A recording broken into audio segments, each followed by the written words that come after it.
amigos, meus irmãos, o grande assunto,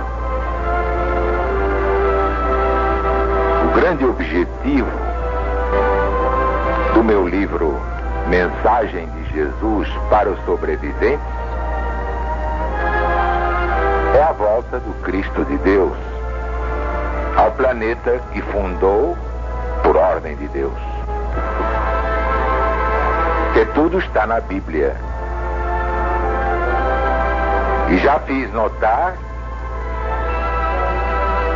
que a Bíblia só é divina na parte profética. Deus nada tem a ver com a parte humana. Os homens são sempre essa miséria que está aí. Estão procurando evoluir, mas ainda são essa tristeza ambulante que está aí. De Deus mesmo é a parte divina, chamada profética. Ninguém aponta um erro numa profecia divina através dos seus grandes profetas, desde Moisés. E Moisés profetizou a vinda de Jesus. Vamos então começar pelas profecias da vinda de Jesus, conforme está no volume Mensagem de Jesus para os Sobreviventes. Em sua obra A Próxima Vinda de Jesus, publicada em 1946, escreveu J.A. Leite de Castro. A volta de Jesus ao mundo pela segunda vez é assunto da maior atualidade, aquele que deve ser pregado com intensidade em toda a terra para avivar a memória dos negligentes e dos que se acham afastados de Deus. O julgamento dos vivos e mortos se processará nessa vinda de Jesus, a qual será seguida do extermínio da humanidade pecadora, isto é, o fim do mundo. Como Jesus, ao anunciar sua volta, disse que a respeito desse dia ou dessa hora ninguém sabe, nem os anjos do céu, nem o Filho, mas somente o Pai. Evangelho segundo São Marcos, capítulo 13, versículo 32. E também já há quase 2000 anos foi feito o anúncio e o Cristo não veio. Concluem uns que Jesus não virá. Outros admitem sua volta em espírito diariamente em visita aos que morrem neste mundo. Essa falsa doutrina é destruída pelo ensino do próprio Jesus. Mas o profeta Amós nos diz: o Senhor Deus não faz nada sem antes revelar o seu segredo aos seus servos, os profetas. Capítulo 3, versículo 7. Como a vinda de Jesus pela segunda vez corresponde ao fim do mundo, os homens devem ser avisados com alguma precisão para se prevenirem e não serem colhidos de surpresa. Como Jesus foi o inspirador dos profetas do Velho Testamento, e tendo ele dito a Amós que nada faria sem ter revelado antes o seu segredo, não poderia agora, quando falava a seus discípulos, faltar ao compromisso tomado de revelar o segredo de sua volta, marcando-lhe um prazo limitado, dentro do qual ele voltaria com poder e majestade.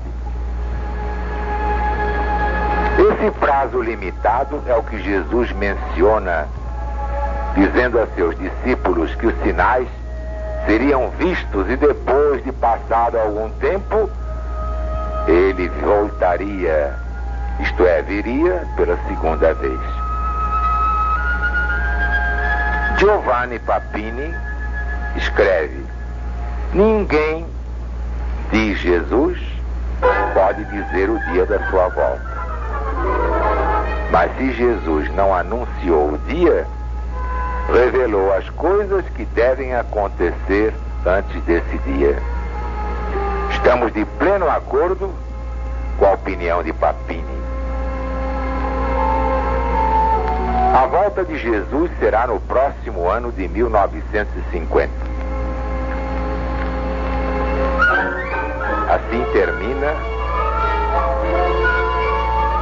a obra do Dr. A.J. Leite de Castro, falecido há alguns anos em nosso país. Como vemos, o autor tangenciou a realidade.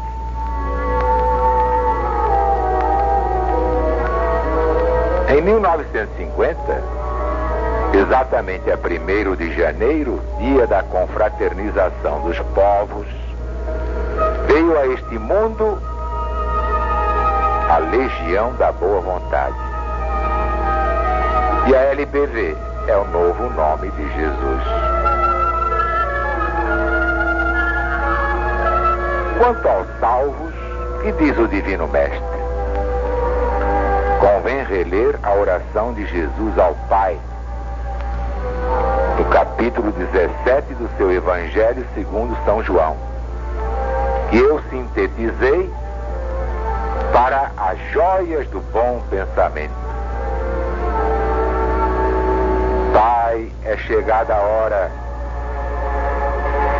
Glorifica teu Filho, para que o Filho te glorifique, pois lhe conferiste autoridade sobre toda a terra, sobre toda a carne, a fim de que ele conceda a vida eterna a todos os que lhe deste. E a vida eterna é esta: que te conheçam a ti, o único e verdadeiro Deus, e ao Cristo que enviaste. Eu te glorifiquei, consumando no mundo a obra que me confiaste para fazer. E agora, Pai, glorifica-me contigo mesmo, com a glória que eu tive junto de ti antes que houvesse mundo. Revelei teu nome aos homens e mulheres que me deste na terra. Eram teus e os confiaste a mim, e eles estão vivendo de acordo com a tua palavra. É por eles que eu rogo. Não rogo pelo mundo, mas por aqueles que me deste do mundo, porque são teus. Já não estou no mundo, mas eles continuam no mundo, ao passo que eu vou para junto de ti. Pai Santíssimo, guarda-os em teu nome, para que eles sejam um, como nós somos um. Quando eu estava com eles, sempre os protegi, e nenhum deles se perdeu, exceto o filho da perdição, para que se cumprisse a Escritura. Não peço que os tires do mundo, mas que os protejas do mal. santifica-os na verdade. Tua palavra é a verdade. Não rogo somente por eles, mas também por aqueles que creram em mim, por meio da sua pregação. Eu lhes transmito a glória que me deste, ó Pai, para que eles sejam um, como nós somos um. Pai, minha vontade é esta: onde eu estiver, estejam também comigo aqueles que me deste, para que participem da minha glória.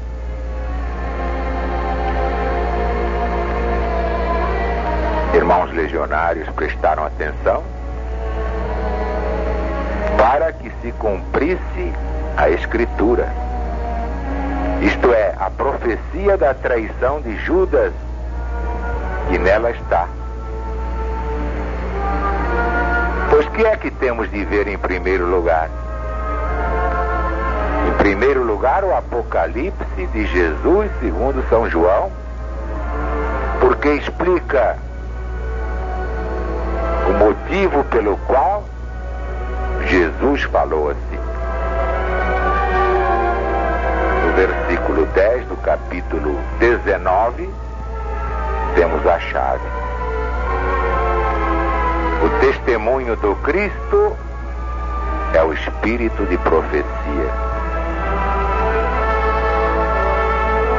É que a profecia é a alma de toda a Bíblia Sagrada. Os evangelistas e os apóstolos, que aparecem como autores do Novo Testamento, sempre se referem às profecias do Velho Testamento. E o próprio Jesus, dando a palavra final no assunto, se refere às profecias do mundo todo do Antigo Testamento. Profecias que começam em Moisés. Vejam bem o que disse Jesus sobre as profecias da Bíblia. E ele se referia exclusivamente ao Velho Testamento. A Escritura não pode falhar.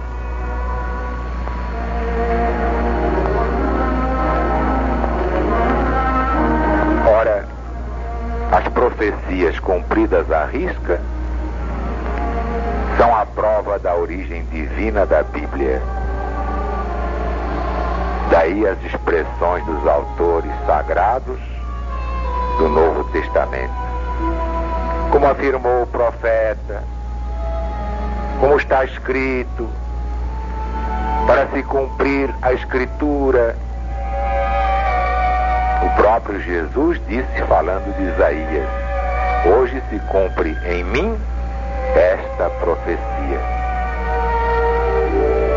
Portanto, ninguém se iluda. Se a Bíblia está de pé até hoje, resistindo ao materialismo iconoclasta, é porque suas profecias se cumpriram e se cumprem completamente. Com referência a Jesus, todas, desde a forma excepcional do seu nascimento entre os homens, como já explicamos aqui.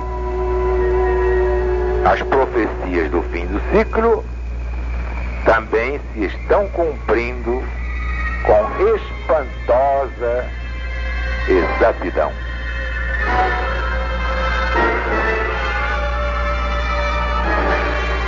Ninguém se atreve a contestar a infalibilidade de Deus na Bíblia Sagrada, claro, na parte profética. Diz velha sentença iniciática: Deus escreveu a história com antecedência e lhe deu um nome, profecia. O catolicismo e o protestantismo não sabem explicar como Deus agiu assim, como um ditador, é que não conhecem a lei universal da reencarnação. Ora, digo eu, a chave da profecia é exatamente a reencarnação, que não é propriedade do Espiritismo, porque já era ensinada muito antes da vinda de Jesus a este mundo. Por ordem dele mesmo era ensinada. Portanto, eu lavro a minha própria sentença. A lei divina, julgando o passado, determina o futuro.